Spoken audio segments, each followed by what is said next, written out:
Hi, I'm Anna. And I'm Severin. We are leading the commission team, and today we have Laura here.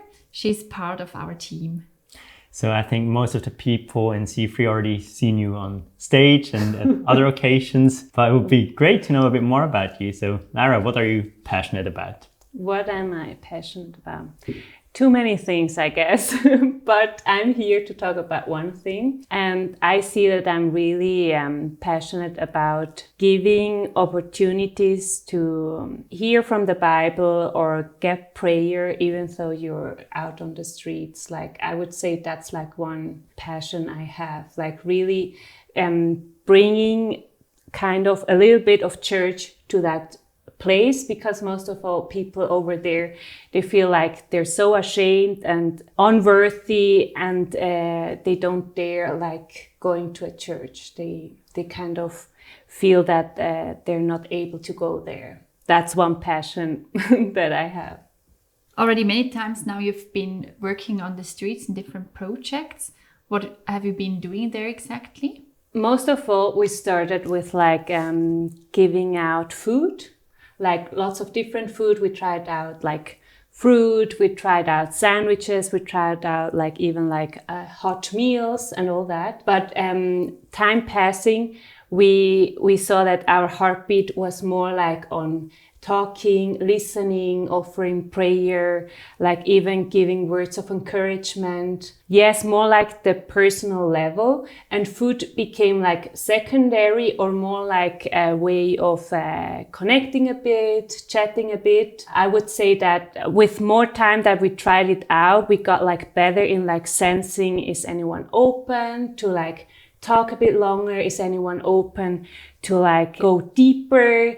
And also like to accept it if it's like more superficial, and like still say like it was good, like it was like more superficial chats, but we were still connecting like on a personal level with people. So what made you do this street work to begin with? What made me start doing it?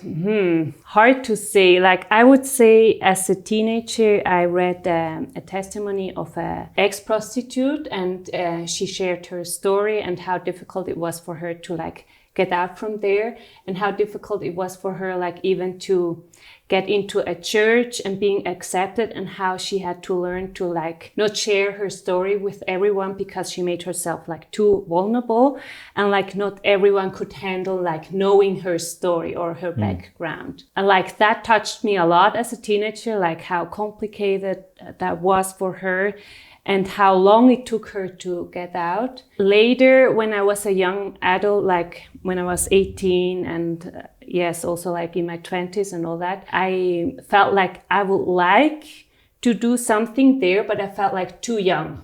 Like I felt like it's not the time yet. And then what happened was I went to Bolivia, and I was teaching there, and like that year, that gap year had like a huge impact in my life, like also in my spiritual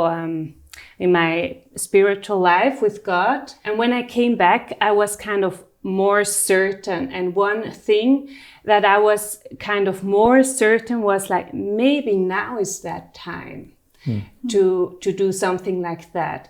But I was still like really, like, I mean, the first time I tried it out, I had like really low expectations. I didn't know what to expect from it. And I felt like whatever comes, like, I don't know what to do or how to act and all that. What was nice for me or lovely, it felt really natural to me to just try to connect with people and I kind of just accept them, like what they share, what they don't share, how they look at me, how they look away, if they go away from me, if they want to come closer, like all that. And that kind of made me more relaxed about it. Like it's an interaction. It doesn't depend on me.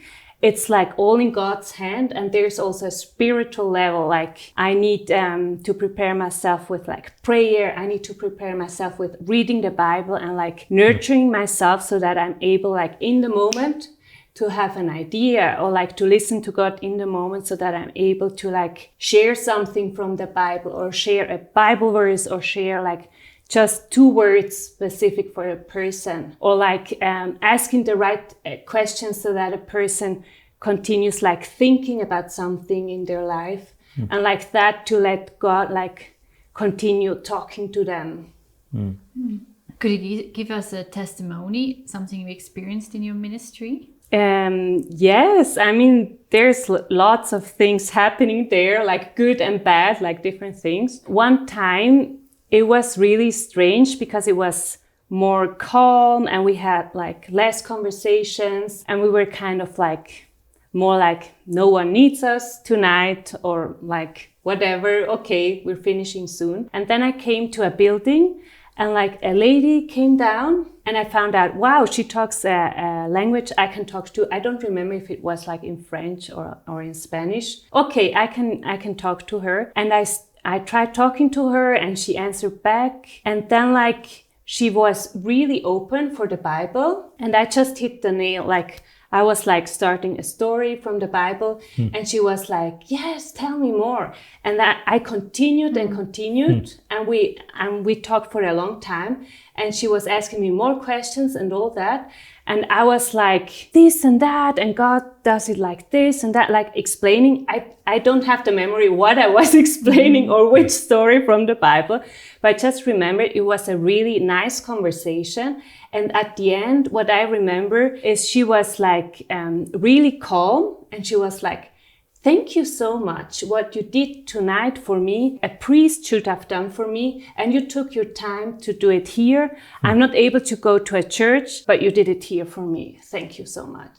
And then she left. And I've never seen her back again, but it was like a special moment. Like really special for me, at least. Impressed to see there are Swiss German-speaking people who are able to speak French. Really that God could use in this way. So under the leadership of Ellen, you created this association called Shaynah, right? What is Shaynah all about? What are the goals of Shaynah? What are our goals? We are like one tiny group, and there are more groups out there like with different goals. Not every group is a Christian group, and you have a different goal if you're a Christian group.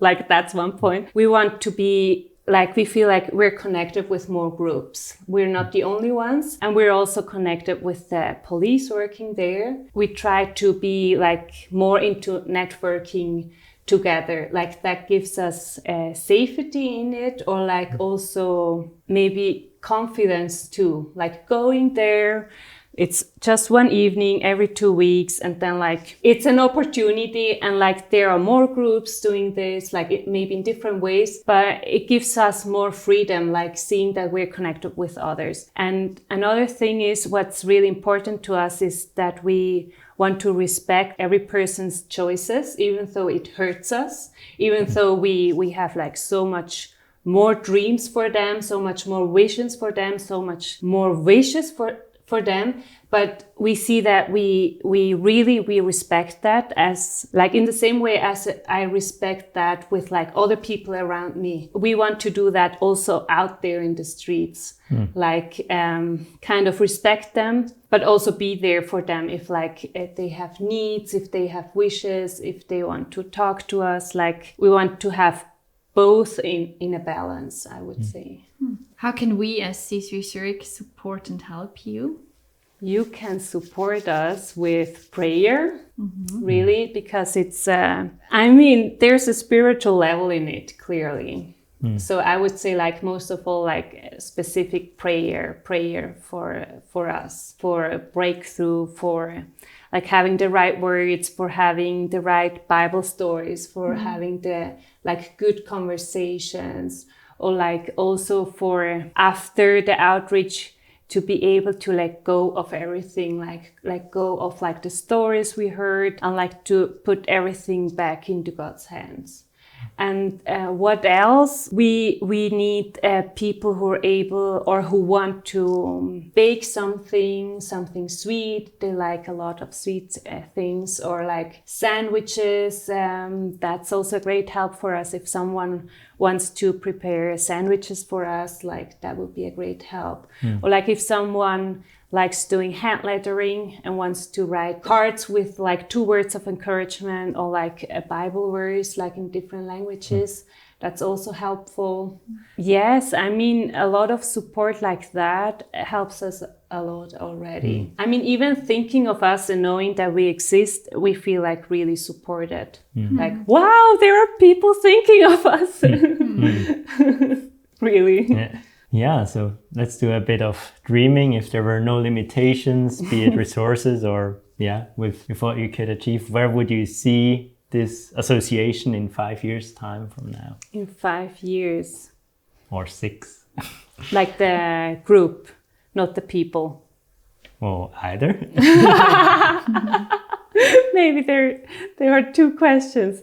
Like for the people, I see that I have so many wishes and vision for them. Like I have so many words, like I would like to bless them, and like that they're able to open up their eyes and see their gifts, their talents, that they have so much more than they think. Like I would really love to see that, like breakthrough in their personal life, like going away from lies, like taking out the lies that sometimes a lie is like already a big, huge, tall tree.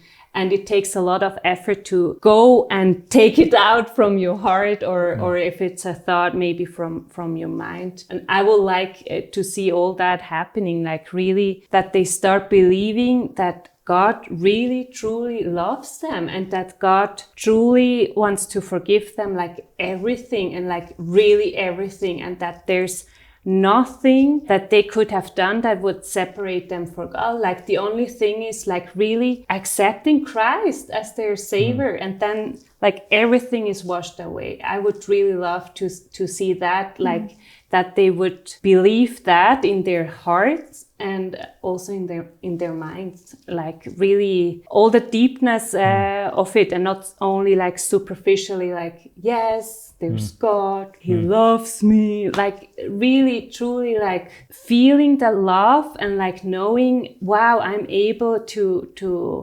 do things, and God has like good plans for my life.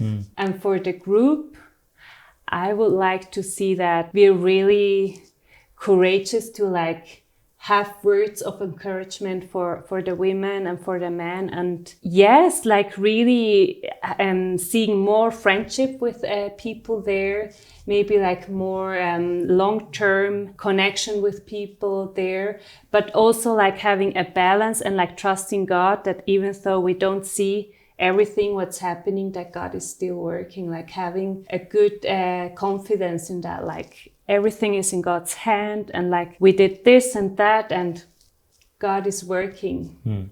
Even though I haven't seen that person back or the other, like really like God is so much bigger and so much more able to do more things, and anyways, it's out of our hands.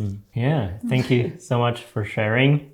To really feel your heart and how, you're really passionate about this, and thank you for giving us an insight into that. And if you at C3 have any further questions, reach out to Lara anytime. I'm sure she's more than happy to tell you more. Also, if you want to do sandwiches or bake something, there are many ways on how we can further support that. Thank you so much for watching.